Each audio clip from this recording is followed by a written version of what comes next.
అందరికీ హాయ్ అండి. Welcome to our channel cook with Raji. ఈరోజు మన ఛానల్లో కొత్త రెసిపీతో వచ్చేసాను అన్నమాట అండి. చూస్తున్నారు కదా, ఉసిరికాయ పచ్చడి అనమాట అండి. ఏం లేదండి, చాలా ఈజీ అనమాట. ప్రతి ఒక్కరూ ట్రై చేయాల్సిన రెసిపీ, చాలా ఈజీ రెసిపీ. న్యూ మ్యారీడ్ వాళ్ళు కూడా ఈజీగా చేయొచ్చండి. నేను చెప్పిన పక్కా కొలతలతో ప్రతి ఒక్కరూ ట్రై చేయండి. మీకు ఎలా వచ్చిందో నా కమెంట్లో తెలియచేయండి. దీనికోసం చూస్తున్నారు కదా, దగ్గరగా నేను ఒక 1/2 kg వరకు ఉసిరికాయలు తీసుకున్నానండి.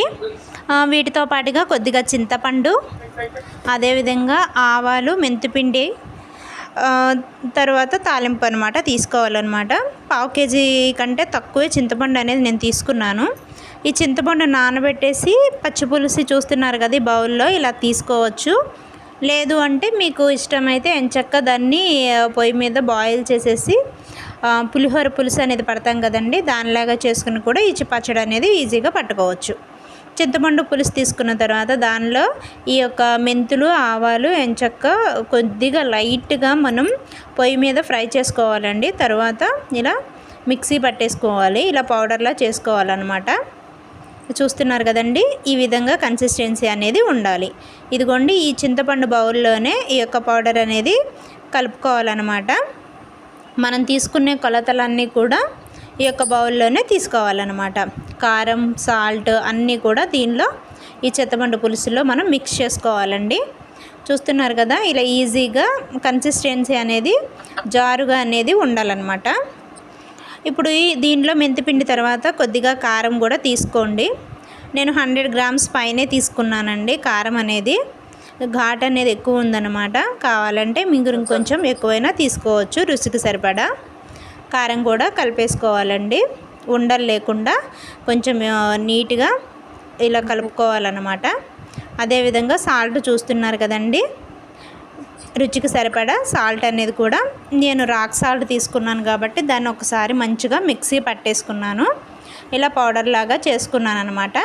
అప్పుడు మనకి ఈజీగా కరిగిపోతుందన్నమాట ఈ చింతపండు పులుసులో. అదేవిధంగా కాయలకు కూడా బాగా మంచిగా పడుతుంది అనమాట. ఈ ఒక ఉసిరికాయలు నేను ఫస్ట్ నూనెలో ఎంచక్క వేయించుకున్నాను అనమాట, పచ్చివాసన పోయే వరకు. ఇలా వేయించుకునేటప్పుడు మనం ఎంచక్క వాటికి ఘాట్లు అనేవి కూడా పెట్టుకోవాలన్నమాట అండి. ఘాట్లు పెట్టుకొని పచ్చివాసన పోయే వరకు వేపుకొని, ఇదిగోండి ఈ విధంగా పక్కన పెట్టుకున్న తర్వాత ఈ యొక్క గ్రేవీ అంతటిలో కూడా ఈ ఉసిరికాయలు అనేవి ఈ విధంగా కలుపుకోవాలి. ఎంచక్క నీట్గా కలుపుకుంటూ ఉండగా అవి కాయలకి ఈ యొక్క రసం అనేది బాగా పడుతుందన్నమాట అండి. కారమైనా, ఉప్పు అయినా, ఆయిల్ అయినా ఏదైనా సరిపోకపోతే మీరు ఈ పచ్చడి కలుపుకున్న తర్వాత ఎంచక్క మళ్ళీ కలుపుకోవచ్చు. 2-3 days ఈ యొక్క మనం కలిపినటువంటి పచ్చడిని పక్కన పెట్టుకోవాలండి. చూస్తున్నారు కదా తాలింపు, ఈ తాలింపు ఎంచక్క మనం పచ్చడి తాలింపు ఎలా పెట్టుకుంటామో అలానే ఈజీగా చేసుకోవచ్చు. ఆయిల్ పెట్టుకుని ఎంచక్క వెల్లుల్లి, ఎండుమిర్చి, ఆవాలు వేసుకునేసి తాలింపు పెట్టుకోవాలి. దీనిలో కొద్దిగా పచ్చెనపప్పు కూడా వేసుకోండి, చాలా బాగుంటుంది.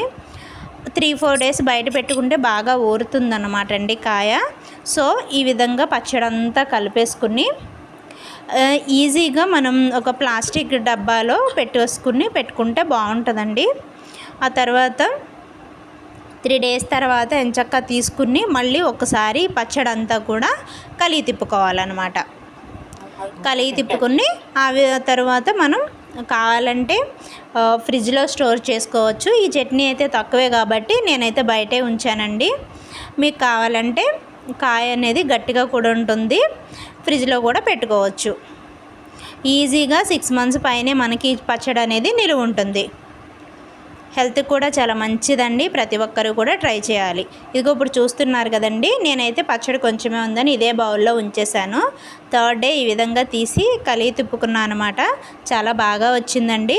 మీ అందరికీ ఈ రెసిపీ నచ్చితే నా యొక్క ఛానల్ను లైక్ చేసి, షేర్ చేసి, సబ్స్క్రైబ్ చేయండి.